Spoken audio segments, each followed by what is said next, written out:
அருட்பெரும் ஜோதி அருட்பெரும் ஜோதி தனிப்பெரும் கருணை அருட்பெரும் ஜோதி எல்லாம் செயல் கூடும் என் ஆணை அம்பலத்தே எல்லாம் வல்லான் தனையே ஏத்து.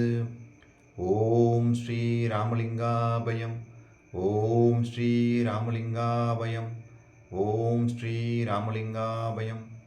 எல்லோருக்கும் வணக்கம். இது எனது யூடியூப் சேனலான எல்லாம் செயல்கூடும் வள்ளலார். நான் வள்ளலார் முத்து பேசுகிறேன். இன்றைய பதிவில் நாம் அருட்பெரும் ஜோதி அகவல் வரிகள் 1093 1102 வரை 10 வரிகளுக்கான விளக்கத்தை பார்க்க இருக்கின்றோம். முதலில் நான் வரிகளை படிக்கிறேன், பின்பு விளக்கத்தை பார்ப்போம். சித்திகள் எல்லாம் தெளிந்திட எனக்கே சத்தியை அளித்த தயவுடை தாயே, சத்தினி பாதம் தனை அளித்து என்னை மேல் வைத்து அமுதளித்த மரபுடை தாயே, சத்தி சத்தர்கள் எல்லாம் சார்ந்து எனது ஏவல் செய் சித்தியை அளித்த தெய்வ நல்தாயே, தன்னிகரில்லா தலைவனை காட்டியே என்னை மேலேற்றிய இனிய நல்தாயே, வெளிப்பட விரும்பிய விளைவெல்லாம் எனக்கே அளித்து அளித்து இன்பு செய் அன்புடை தாயே. இதுதான் இந்த 10 வரிகள். இப்போ முதல் 2 வரிகளில் என்ன சொல்கிறாங்கன்னா, சித்திகள் எல்லாம் தெளிந்திட எனக்கே சத்தியை அளித்த தயவுடை தாயே, கரும சித்தி, யோக சித்தி, ஞான சித்தி ஆகிய சித்தி வகைகள் இவை என தெளிவாக அறியும்படி எனக்கே ஆற்றலை அளித்த தயவுடைய அன்னையே. உரைநடை பகுதியில் மூவகை சித்தி அப்படின்ற தலைப்பில் வள்ளல் பெருமான் தெளிவாக அந்த கர்ம சித்தி, யோக சித்தி, ஞான சித்தியுடைய இந்த விவரங்களையும் அதனுடைய தன்மைகளையும் தெளிவாக சொல்லியிருக்காங்க. அது என்னன்னு பார்ப்போம். கர்ம சித்தி, யோக சித்தி, ஞான சித்தி என சித்தி வகை 3ஆம். கர்ம சித்தியாவது அனிமா துரும்பை மேருவாக்குகிறது, மகிமா மேருவை துரும்பாக்குகிறது, கரிமா மேருவை ஒன்றுமில்லாமல் செய்கிறது, லகிமா ஒன்றுமில்லாத இடத்தில் அநேகங்களாய் செய்கிறது, பிராத்தி வேண்டுவன அடைதல், ஈசத்துவம் குளிகை வல்லபத்தால் எங்கும் செல்லுகிறது, பிரகாமியம் பரகாய பிரவேசம் அல்லது கூடுவிட்டு கூடுபாய்தல், வசித்துவம் எழுவகை தோற்றமாகிய தேவ, மனுஷ்ய, நரக, மிருக, பக்ஷி, ஊர்வன, விருஷம் முதலியவற்றை தன்வசப்படுத்துகிறது, கரும சித்தி விபரம் தேகத்தை கல்பசித்தி செய்து கொள்ளுதல், அபரமார்க்கி சதாசிவானந்த அனுபவம், சதா சிவகால வரை பிரேதத்தை உயிர்ப்பித்தல், சித்தி காலம் 3.25 நாளிகை முதல் 3.25 வருஷத்திற்குள், யோக சித்தி விபரம் 64 சித்திகளையும் தன் சுதந்திரத்தில் நடத்துகின்றது, சங்கல்ப குளிகை, புராண கல்பதேகி, பிரமகாலம், பராபரமார்க்கி, சித்தி காலம் 12 வருஷம் முதல் 108 வருஷத்திற்குள், புதைத்த தேகத்தை நாசமடையாமுன் உயிர்ப்பித்தல். ஞான சித்தியின் விவரம் 64,000 சித்திகளையும் தன் சுதந்திரத்தில் நடத்துகின்றது, 647 கோடி பேதமாகிய மகா சித்திகளையும் தன் இஷ்டம் போல் நடத்துகிறது, காலம் கடந்தது, அடிநிலை, முடிநிலை, சுத்த கர்ம, சுத்த யோக, சுத்த ஞான சித்தி வல்லபங்களை தன் சுதந்திரத்தால் நடத்துகின்றது அப்படின்னு தெளிவாக இந்த சித்தி விவரங்களை அங்கே பதிவு பண்ணியிருக்கிறாங்க. அதுதான் வள்ளல் பெருமான் இங்கே சொல்கிறாங்க. சித்திகள் எல்லாம் தெளிந்திட எனக்கே சத்தியை அளித்த தயவுடை தாயே அப்படின்றாங்க. சரி, அடுத்த 2 வரிகள், சத்தினி பாதம் தனை அளித்து என்னை மேல் வைத்து அமுதளித்த மரபுடை தாயே, அதாவது அருட்சக்தியின் திருவடி நிலையை எனக்கு அளித்து எல்லோருக்கும் உயர்ந்த நிலையில் என்னை வைத்து அமுதம் அளித்த கருணை வடிவான என் அன்னையே. இதான் இதுக்கு விளக்கம். இங்கே ஒரு வார்த்தை உபயோகப்படுத்துகிறாங்க, சத்தினி பாதம். இந்த சத்தினி பாதம் அப்படின்னா என்ன அப்படின்னா, இறைவனின் அருட்சக்தி தன் பாதங்களை சீவனின் தலை மீது வைத்து அருள் பாலித்தல். இதுக்கப்புறமா தான் திரோதாயி என்று சொல்லக்கூடிய அந்த மறைப்பு மாயை நீங்கும். அந்த திரோதாயின்ற அந்த மறைப்பு மாயை எப்போ நீங்கும் அப்படின்னா, கர்ம வினைகள் எல்லாம் முற்றிலும் நீங்கும் போது அது நீங்கிடும். அப்போ அந்த கர்ம வினைகளை எப்படி நீக்கணும் அப்படின்றதுக்கு வள்ளல் பெருமான் 2 வழிகளை சொல்கிறாங்க.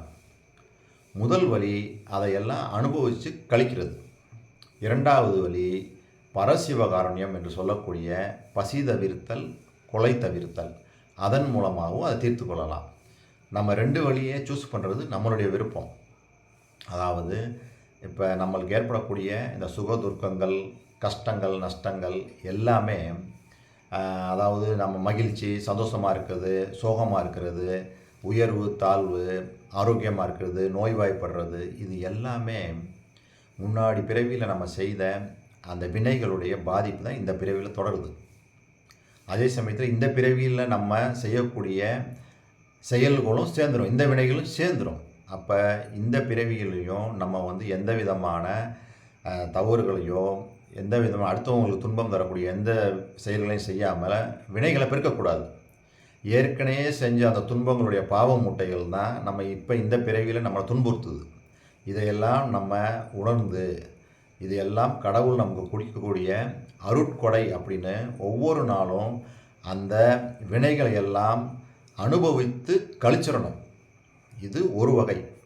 இரண்டாவது வகை என்ன சொல்கிறாங்கன்னா, பரசிவகாருண்யம் மூலம் செய்வதன் மூலமாக இந்த வினைகள் நம்மளை அண்டாதுன்னு சொல்கிறாங்க. இந்த துன்பங்கள், அதாவது நம்ம நோய்கள், எதிர்பாராமல் நம்ம போய் எங்கேயோ போய் மாட்டிக்கிட்டு முழிக்கிறோம்ல, செய்ய முடியாமல், செய்வதறியாத யார் நம்மளை கையை தூக்கி விடுவாங்க அப்படின்னு ஒரு இக்கட்ட சூழ்நிலையில் சிக்கி தவிக்கிறோம்ல, அந்த மாதிரி ஒரு நிலைமையே வராது. எப்போ பரசிவகாருண்யம் பண்ணும்போதும் இந்த வினைகள் எல்லாம் நீங்கிரும் அப்படின்னு சத்தியம் சொல்லியே சொல்கிறாங்க. அப்போ நம்ம தான் முடிவு பண்ணணும் எந்த வழியில் போய் இதை நீக்கிக் கொள்ளணும்னு. ஏன் இதை நீக்கிக் கொள்ளணும்? இதை நீக்கி கொண்டோம்னா கடவுளுடைய அருள் திருவடி நமது சிவனின் தலைமையில், அதான் சொல்கிறாங்களே சத்தினி பாதம் தனை அளித்து என்னை மேல் வைத்து அமுதளித்த மரபுடை தாயே. அதாவது இறைவனின் அருட்சக்தி தன் பாதங்களை சீவனின் தலை மீது வைத்து அருள்பாலித்தல். அதுதான் அருட்சக்தியின் திருவடி நிலையை எனக்கே அளித்து எல்லோருக்கும் உயர்ந்த நிலையில் என்னை வைத்து அமுதம் அளித்த கருணை வடிவான தயவுடை தாயே, கருணை வடிவான என் அன்னையே அப்படின்னு சொல்லி இந்த வரிகள் மூலமாக சொல்கிறாங்க. சரி, இப்போ அடுத்த 2 வரிகள்.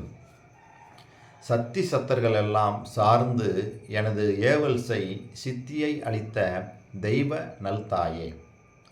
காரியங்கள் புரிகின்ற சத்திகளும் அதற்கு காரணமாயுள்ள சத்தர்களும் நான் இடும் பணியை செய்யக்கூடிய சித்தியை அளித்த தெய்வமே, நல்ல அன்னையே அப்படின்னு இந்த 2 வரிகளில் சொல்கிறாங்க. அடுத்த 2 வரிகள். தன்னிகரில்லா தலைவனை காட்டியே என்னை மேலேற்றிய இனிய நல்தாயே. தனக்கு ஈடு இணை சொல்ல முடியாத தலைவனை காட்டி என்னை உயர்ந்த அனுபவ நிலைக்கு ஏற்றிய இனிய நல்ல அன்னையே. இதுக்கு திருவருட்பால எப்படி பாடுறாங்க பாருங்கள். அம்மையை கண்டேன், அவள் அருள் கொண்டேன், அமுதம் உண்டேனடி அம்மா, அமுதம் உண்டேனடி. தாங்கும் அவள் அருளாலே நடராசர் சந்நிதி கண்டேனடி அம்மா, சந்நிதி கண்டேனடி. சந்நிதியிற் சென்று நான் பெற்ற பேரது சாமி அறிவாரடி அம்மா, சாமி அறிவாரடி அப்படின்னு அவர் பெற்ற அந்த தலைவனை உணர்ந்து கொண்ட அந்த நிலையை இந்த பாடல் மூலமாக சொல்கிறாங்க. சரி, அடுத்த 2 வரிகள். வெளிப்பட விரும்பிய விளைவெல்லாம் எனக்கே அளித்து இன்பு செய் அன்புடை தாயே அப்படின்றாங்க. இதில் என்ன இந்த வரிகளில் சொல்கிறாங்கன்னா, தீய எண்ணங்களும் தகாத ஆசைகளும் மனதிலே தோன்றினாலும் அவற்றை அப்படியே வெளியே கூறினால் இழிவு ஏற்படும் என்று தெளிவாக உணர்ந்து தான் பொய்யே சொல்வதில்லை என்றும் அயலார் பொருள் மீது ஆசை கொள்வதில்லை என்றும் எந்த தவறும் மனம் அறிந்து செய்வதில்லை என்றும் இப்படித்தான் வெளிப்படையாக விருப்பமாக என்னென்ன கூறுகின்றனோ அவற்றையெல்லாம் எனக்கே அளித்து இன்பமுறச் செய்வாயாக என் அன்னையே அப்படின்னு இந்த 2 வரிகள் மூலமாக இறைவன்கிட்ட சொல்கிறாங்க. சரி, இதுவரை நான் சொன்ன இந்த விஷயங்கள் எல்லாம் உங்களுக்கு புரிஞ்சிருக்குன்னு நினைக்கிறேன். இதுவரை பொறுமை காத்து எனது வீடியோவை பார்த்த உங்களுக்கு கோடான கோடி நமஸ்காரங்களும் நன்றிகளும். நாம் மீண்டும் நாளை சந்திப்போம். அருட்பெரும் ஜோதி, அருட்பெரும் ஜோதி தனிப்பெரும் கருணை அருட்பெரும் ஜோதி